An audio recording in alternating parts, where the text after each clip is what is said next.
Hey there, guys. It's Silver, your host, and I want to start today by asking you a very simple question. Have you ever had one of those movies that completely shatters your expectations? Now, it's time for us to go back into a bit of improvised movie discussion as we go into Heretic.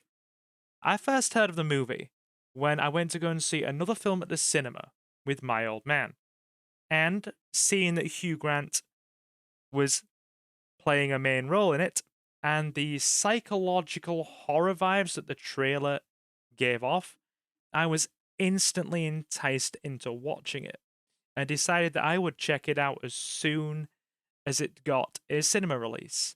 And I can safely say that when I went to go and see it today with my old man, because he was equally as interested in checking it out as I was, that I wasn't disappointed.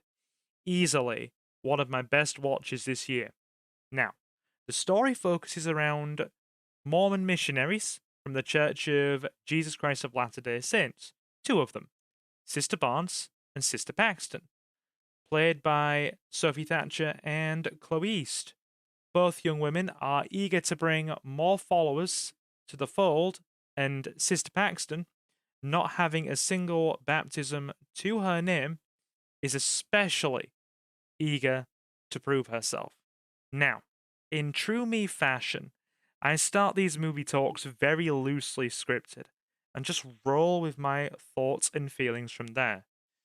The movie begins with our female leads traveling across a small town in America in a bid to spread the Mormon faith and bring more prospective followers into the fold. As the day goes on, the plan, as you might expect for Mormon missionaries, falls pretty flat. Have you ever had those days where you've had a Mormon or a Jehovah's Witness come to the door? Most people go out of their way to avoid these kinds of discussions. Now, when this does fall flat for the two young ladies, Sister Paxton laments that she feels out of place and the world lacking faith, especially with the way things are in 2024, that the world is moving on without them. Sister Barnes doesn't want to give up, though, and eager to see her friend finally get her first baptism that she's wanted for her for so long, decides that they should push on and visit one more house before finishing their missionary work for the day. This brings them to the home of a reclusive Englishman named Mr. Reed, who had apparently requested to speak to missionaries to have a debate and see if he could be brought around to the Mormon way of thinking. Mr. Reed is played by Hugh Grant, and from here, upon the girls being allowed to enter his home so they can have a discussion, things shift. The tone of the movie shifts somewhat.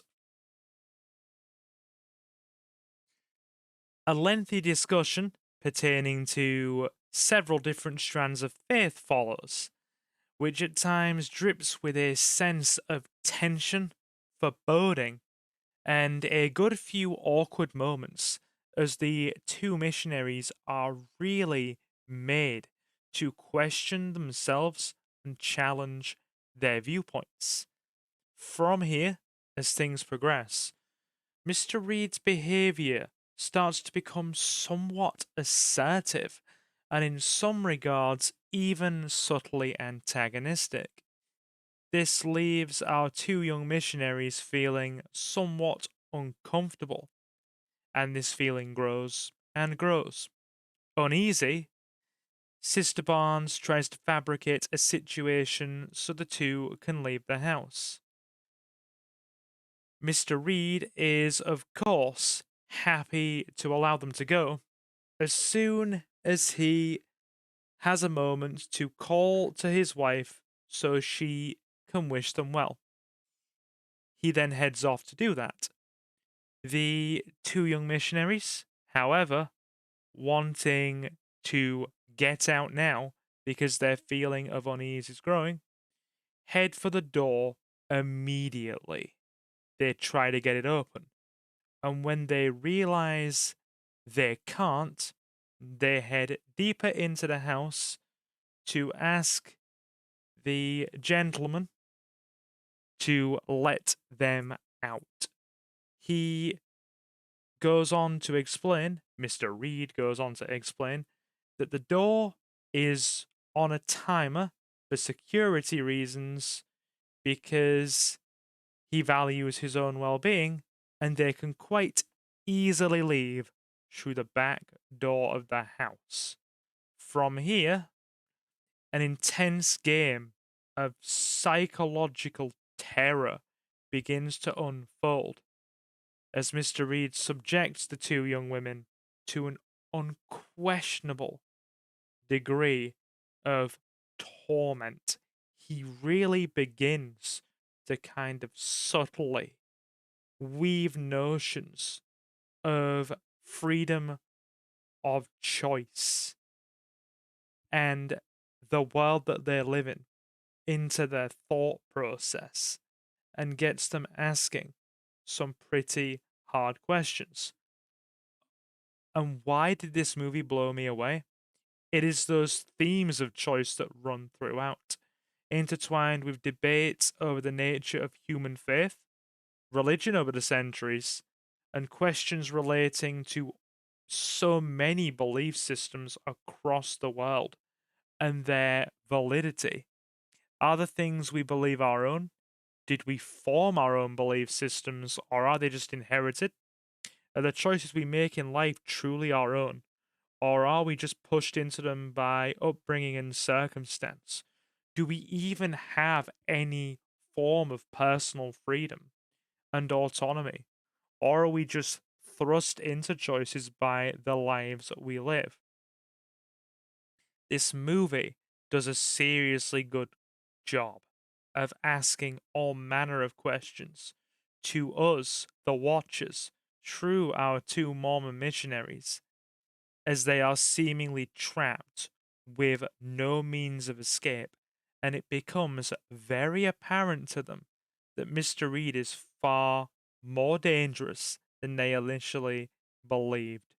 As their sense of reality begins to be picked apart and their options to escape become slim, they start to really unravel the two sisters, dripping with some tension and some really well placed infrequent scares. I seriously think that this is a well done, well paced watch throughout. And the best thing of all, you'd seriously think, cinema being the way it is these days, that any sort of horror movie would come with a large budget or ridiculous amounts of CGI. Nope, that is absolutely not the case in The Heretic. It's basically indie horror through and through. Was made on a budget of around $10 million, which to this day, in the modern day, it's very little.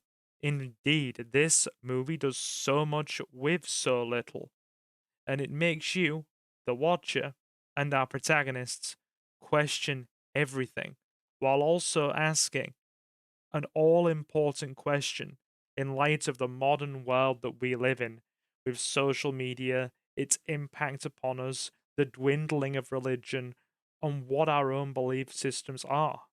It asks us, what do we believe? Do we have this sense of freedom? And of course, do we have choice? What is that one true thing we believe in, and do we have choice? And to anybody who has seen the movie through and through, I just want to drop a very poignant little line that comes up towards the end of the movie. The one true religion is control. Now, to those of you who have seen the movie, you will know what I mean there. Anyway, that's enough from me. go check out Heretic. I assure you, guys and gals, you seriously won't regret it. This has just been a kind of very gently scripted, kind of off the cuff little discussion about this movie. I just want to finish up here by giving a special thank you to our channel members and patrons at the time of this little improvised movie discussion. Mr. Jonathan, Reese Free, Jay, Kota Okami, Jacob the Dabbler, Julio, and The Relinquished. It is very much appreciated. If you guys are into this kind of relaxed, laid back kind of movie discussion stuff, then do feel welcome to leave a like and subscribe. And a huge thank you. As ever, my awesome people, I have been Silver, your host. Have a fantastic morning, afternoon, or night. Absolutely check out The Heretic. And I will see you again very soon. Take care, guys.